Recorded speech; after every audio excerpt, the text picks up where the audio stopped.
title here is Take It Easy on Yourself. So this is probably the number one cause of suffering, honestly. If not one, then it's up there. And that's that kind of self-criticism, that self-judgment, that beating yourself up that we all do as we go through life, and that just kind of paralyses us and takes us into a state of guilt and shame and despair and all these low vibrational feelings for no reason, basically. So why do we self-criticize?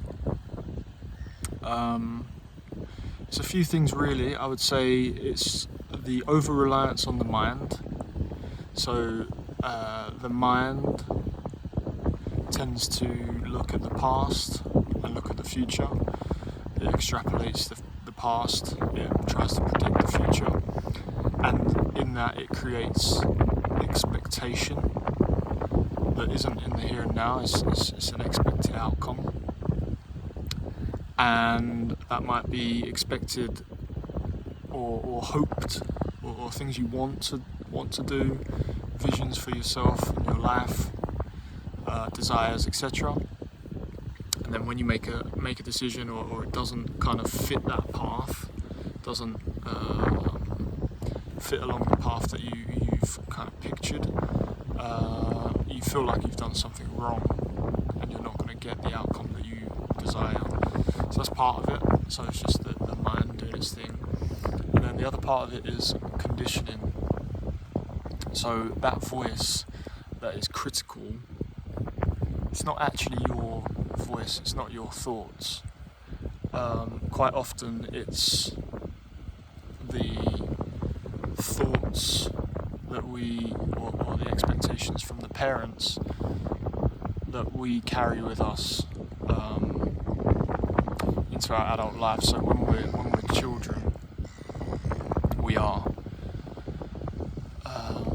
disciplined and told off and told what to do, told what not to do, and that voice of the mother or the father, it's a bit shaky. I need to get a tripod really, but we'll make do.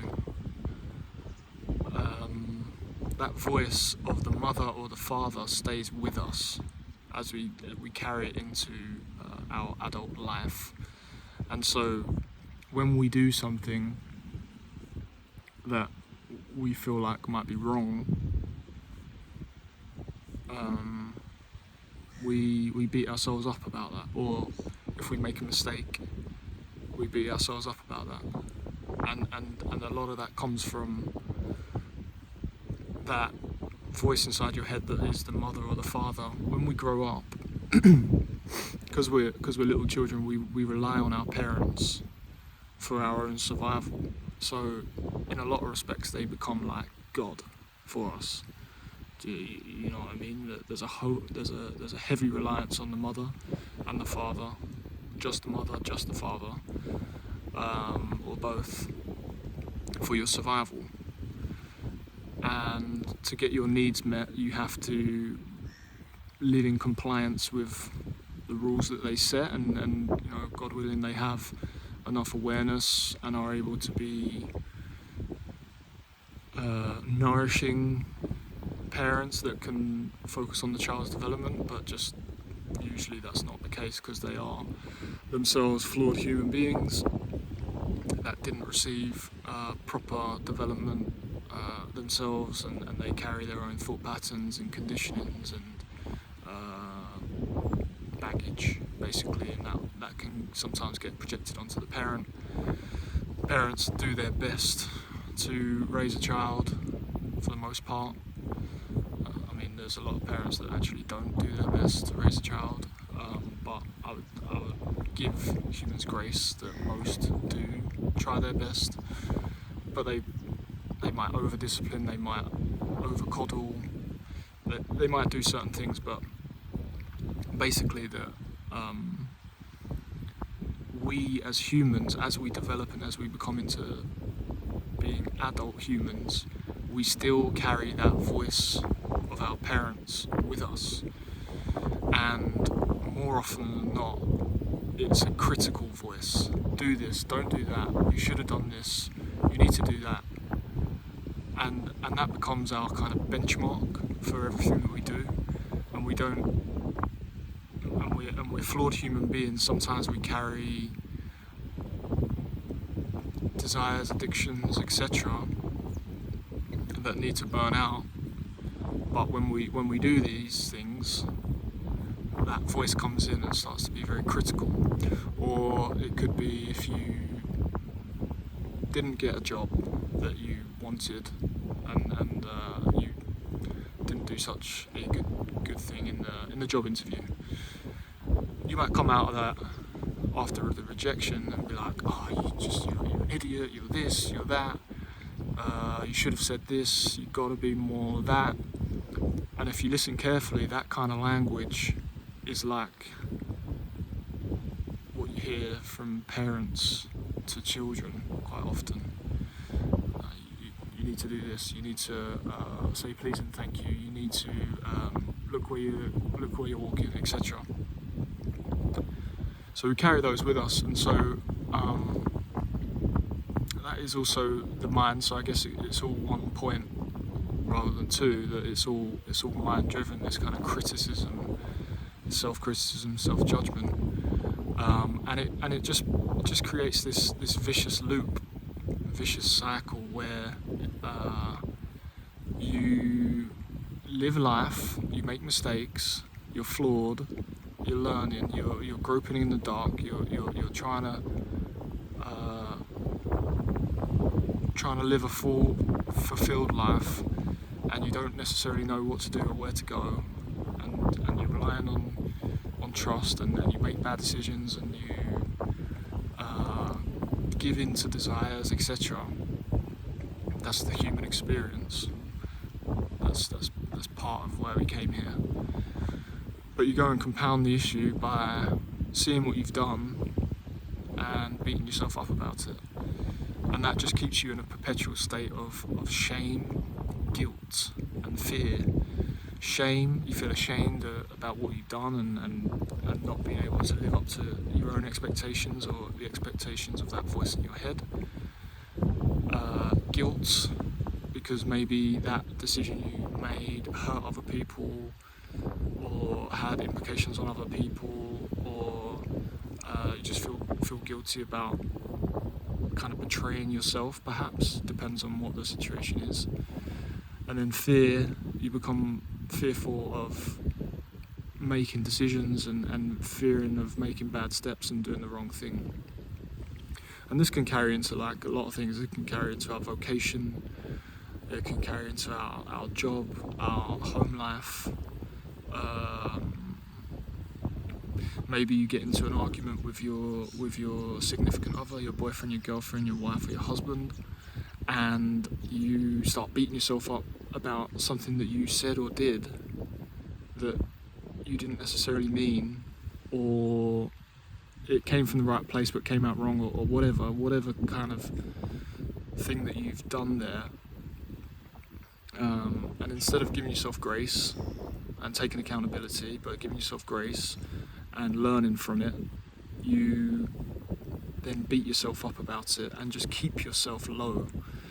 What I said in other videos is you have to basically be in a certain state of mind and being in your energy.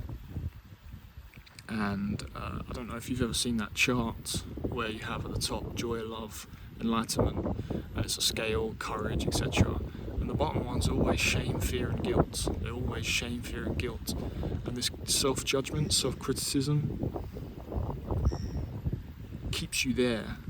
And so you're unable to live a joyous, expanded, creative life, because that is what you're creating from.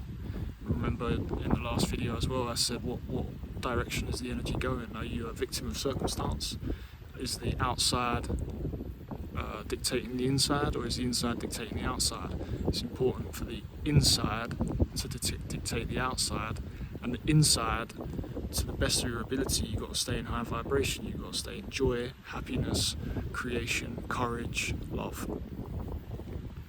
So this criticism, this self-criticism is destructive to you, and it's keeping you down. We all make mistakes. We all have errors in judgment. We all go down blind alleys. We all take the wrong path. That's part of the journey, because how would you know what's the right thing to do without knowing what's wrong to do and having the living experience and the living wisdom of mistakes and learning from mistakes. Even in sports, if you're an athlete, maybe you missed a wide open goal. What use for the rest of the game or the rest of your career is it to dwell on that and beat yourself up about that? You're just going to pull yourself into a state of fearing the next chance, feeling guilty about letting your teammates down, and feeling ashamed of you not hitting the target. What a better response is to go, okay, next time I need to do this and focus and make sure I execute properly. That's the same with life. And so when you're in a state of self-criticism, this is often where we end up also projecting that self-criticism outwards as well. So we become very judgmental people, we become critical people, we start having thoughts of and I've had this as well, this is part of the human experience. You'll walk past someone and you'll start judging them in your mind. This person's overweight, this person's underweight, this person stinks, this person needs to do this, they dress horribly, blah blah blah blah blah. That judgment and criticism of others that are just living their own life and doing the best that they can, maybe making mistakes, living wrong, but that's their prerogative. That judgment, what that really is that self-criticism and that self-judgment, and that can link. It can. If you're in that loop, and you're deep in that loop, it becomes self-hatred and despair, and it can get quite dark. And when you start projecting that outwards, that's when the trouble really begins. That's when you start to really impact other people's lives and make the lives of others worse. So the message of this video is to take it easy. Basically, just take it easy on yourself. Just relax. Okay, you're gonna make mistakes. You're gonna have errors in judgment. You're gonna be on the wrong path at times. You're gonna hurt people. This is part of the package of coming here. It can be quite a painful experience, a painful existence, but the more you can separate yourself from it, understand it, learn from it, and then realise, or just bring awareness to it and realise that dwelling on it and beating yourself up about decisions you make are only making the whole thing worse and your state of being worse and lower vibration. The quicker you're going to get out of that state, you take it easy, you flow with life, and then you'll find out that you very naturally align with your path and you very naturally stop making poor decisions. It's a bit of a catch-22, but the real key here is to really focus on your inner being and your inner state of being, and staying in the highest vibration possible. How do you do that? You relax. You relax your nervous system. You don't be so tight. You take it easy on yourself. You don't judge yourself. So that's the message of today. Nice little bit of water. It's the weekend, or whenever you're watching this. Just take it easy on yourself. Don't be so hard on yourself for living a human life. Continue to live earnestly. Do your best for yourself and others. Every day is a new opportunity to do your best. don't beat yourself up about things you can't control, especially.